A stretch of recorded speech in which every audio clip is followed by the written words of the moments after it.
नमस्कार, आप देख रहे हैं एनएमएफ न्यूज। आपके साथ मैं हूं नम्रता चौधरी। सीपी राधाकृष्णन, एनडीए की तरफ से उपराष्ट्रपति पद के लिए सीपी राधाकृष्णन का नाम आगे किया गया है।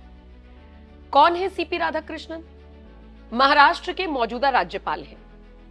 महाराष्ट्र के राज्यपाल के तौर पर वो जिम्मेदारी तो संभाल रहे हैं, लेकिन अब एनडीए ने उनको आगे किया है उपराष्ट्रपति बनाने के लिए, क्योंकि संख्या बल इस तरफ ज्यादा है। तो ऐसे में माना जा रहा है कि हो सकता है आने वाले दिनों में इसी नाम पर मुहर लग जाए। अब देखने वाली बात यह भी होगी कि इंडिया गठबंधन क्या करेगा। खबरें मिल रही हैं कि 3 नामों पर चर्चा चल रही है और इनमें से इसरो के वैज्ञानिक का नाम भी शामिल है। यानी इस मुकाबले को दिलचस्प बनाने के लिए इंडिया गठबंधन विचार कर रहा है। लेकिन इन सब के बीच पेच कहां पर फंस रहा है, बीजेपी के लिए भी, इंडिया गठबंधन के लिए भी, आज इसी को थोड़ा सा और समझने की कोशिश करेंगे। लेकिन सबसे पहले जिक्र करते हैं सीपी राधाकृष्णन का, जो भले ही महाराष्ट्र के राज्यपाल है, लेकिन वो आते तमिलनाडु से हैं। तमिलनाडु में पहले तो चलिए बीजेपी की हालत बहुत खराब थी, अभी तो फिर भी इज्जत संभालने लायक है। दक्षिण के कई राज्यों में आप देखेंगे कि बीजेपी अपनी पैंठ बनाने की कोशिश कर रही है और इसीलिए तमिलनाडु से एक ऐसा चेहरा लेकर आना जो पहले भी इस तरीके की जिम्मेदारी संभाल चुके हैं। 16 साल की उम्र में वो आरएसएस के साथ जुड़ गए थे। एक लंबा उनका कार्यकाल रहा है बतौर बीजेपी के नेता, सांसद। अब तमिलनाडु बीजेपी के वो अध्यक्ष रहे हैं। सीपी राधाकृष्णन को लगभग राजनीति का कह लीजिए 4 दशकों का, यानी 40 साल से भी ज्यादा का एक्सपीरियंस है। संगठन से वो जुड़े रही हैं, ग्राउंड जीरो पर उन्होंने काम किया है। ऐसे में अगर उपराष्ट्रपति के पद पर उनको लाया गया है तो निश्चित तौर पर बहुत सोच समझकर लाया गया है। और सबसे बड़ी बात, तमिलनाडु की जनता के बीच, दक्षिण की जनता के बीच एक मैसेज पहुंचाने की कोशिश की गई है कि बीजेपी सबका साथ, सबका विकास और सबका विश्वास लेकर आगे चल रही है। फंसने वाली बात जानते हैं किसके लिए है? फंसने वाली बात है स्टालिन के लिए, डीएमके के लिए। क्योंकि तमिलनाडु के लोगों को डीएमके क्या जवाब देगी अगर पक्ष में वोट नहीं किया तो? इंडिया गठबंधन के पास एक ऑप्शन है कि आप तमिलनाडु से ही किसी को मैदान में उतार दीजिए। अब तो स्टालिन कह देंगे कि मैंने तमिलनाडु के 2 लोग थे तो अपने सहयोगियों को समर्थन दे दिया। कहा भी है उन्होंने कि इंडिया गठबंधन जो कहेगा मैं वो करूंगा। लेकिन अगर इंडिया गठबंधन किसी और शख्स को मैदान में उतारता है और तमिलनाडु से आने वाले सीपी राधाकृष्णन को स्टालिन की तरफ से वोट नहीं किया जाता तो फिर सवाल तो खड़े होंगे। तमिलनाडु की जनता के सामने एनडीए ने मास्टर स्ट्रोक तो खेला है। अब स्टालिन क्या करेंगे ये देखने वाली बात होगी। इंडिया गठबंधन किसे मैदान में उतारेगा ये देखने वाली बात होगी। लेकिन सवाल उठता है कि कहीं एनडीए, खासकर अगर मैं बीजेपी की, अकेले बीजेपी की बात करूं, सहयोगी दलों की बात बाद में करेंगे, बीजेपी कहीं फिर से वही चीज तो नहीं कर रही जो वो अब तक करती आई है। मतलब जितने राज्यपालों को चुना गया, पद पर बैठाया गया, उन्हें धोखा ही मिला। देखिए, सत्यपाल मलिक इस दुनिया में नहीं है। लंबी बीमारी से वो जूझ रहे थे, लंबे वक्त से वो हॉस्पिटल में एडमिट थे, लेकिन आखिरकार खबर आई कि उनका देहांत हो गया।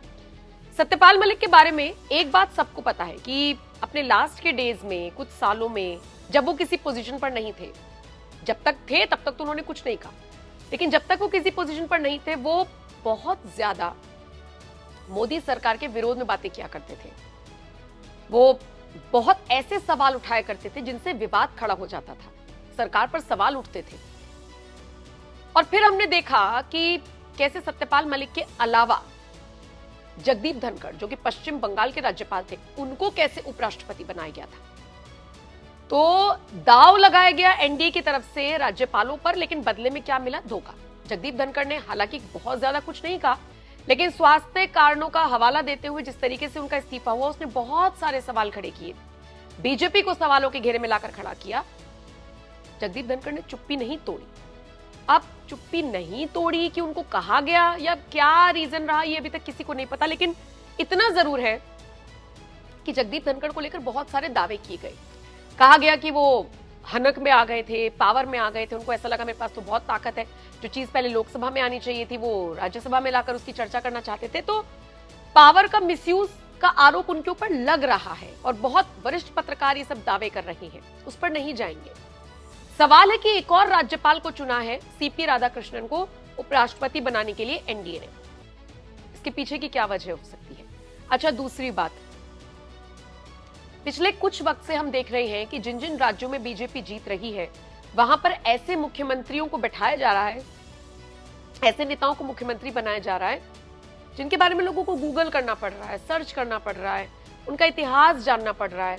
और अगर मैं आपसे पूछूं कि आप बीजेपी के कितने मुख्यमंत्रियों को फायर ब्रांड की लिस्ट में डालेंगे या बहुत अच्छे मुख्यमंत्रियों की लिस्ट में डालेंगे, आप 4-5 नाम ले देंगे। आप योगी आदित्यनाथ का नाम ले देंगे, आप पुष्कर सिंह धामी का नाम ले देंगे, आप हिमंता बिस्वा शर्मा जो असम के मुख्यमंत्री है उनका नाम ले देंगे, देवेंद्र फडणवीस का नाम ले देंगे। लेकिन इन सबसे इतर, राजस्थान ले लीजिए, आप छत्तीसगढ़ ले लीजिए, आप बहुत ज्यादा जिक्र नहीं कर पाएंगे। यहाँ तक कि दिल्ली में रेखा गुप्ता को मुख्यमंत्री बनाया गया और अभी भी दिल्ली वासी कह रहे हैं कि वो वाइब नहीं आ रही है, वो काम उस तरीके से नहीं समझ में आ रहा है जैसे हमने एक्सपेक्ट किया था।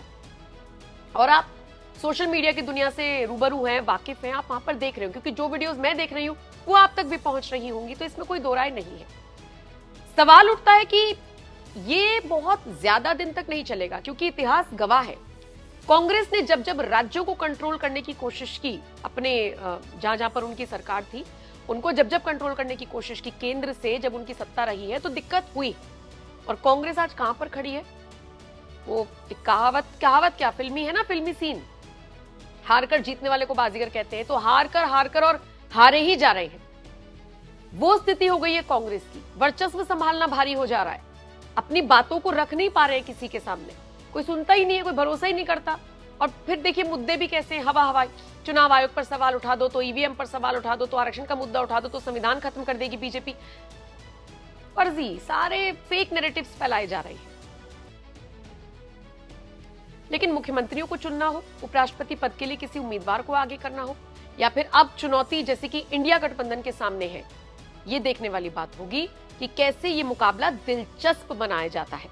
क्योंकि अगर सामने इसरो के वैज्ञानिक होंगे और इस तरफ सीपी राधाकृष्णन, तो तालमेल कैसे बैठेगा देखने वाली बात होगी। हाँ, संजय राउत ने भी सीपी राधाकृष्णन की तारीफ की है, यानी हो सकता है 2-4 विपक्षी दल भी इस तरफ भांजी मार जाएं, लेकिन इंडिया गठबंधन के सामने अभी एक बड़ी जिम्मेदारी है, देखने वाली बात होगी। तमिलनाडु में, दक्षिण में अपने आप को मजबूत करती हुई नजर आ रही बीजेपी क्या करेगी? सीपी राधाकृष्णन को आगे तो कर दिया, लेकिन शेर के आगे सवा शेर मिलेगा या फिर सब ढेर होगा, ये देखने वाली बात होगी। लेकिन फिलहाल इतना जरूर है कि सीपी राधाकृष्णन को आगे किया गया है, एनडीए की तरफ से उम्मीदवार बनाया गया है वीपी का, यानी वाइस प्रेसिडेंट के लिए। और अब सबकी निगाहें टिकी हुई हैं, कम से कम जब तक मैं ये वीडियो रिकॉर्ड कर रही हूं और आप तक पहुंचा रही हूं, तब तक तो इंडिया गठबंधन की तरफ से नाम का ऐलान नहीं हुआ है। हो जाएगा तो वो भी अपडेट आप तक पहुंचा देंगे। चलिए देखते हैं क्या होता है, स्टालिन किस कश्मकश में फंसते हैं, कैसे इससे निकलते हैं, देखने वाली बात होगी। बीजेपी को दक्षिण में कितनी मजबूती मिलती है, ये भी देखने वाली बात होगी। फिलहाल इस खबर पर आपका क्या कुछ कहना है, आप अपनी राय हमें कमेंट करके जरूर बताइएगा।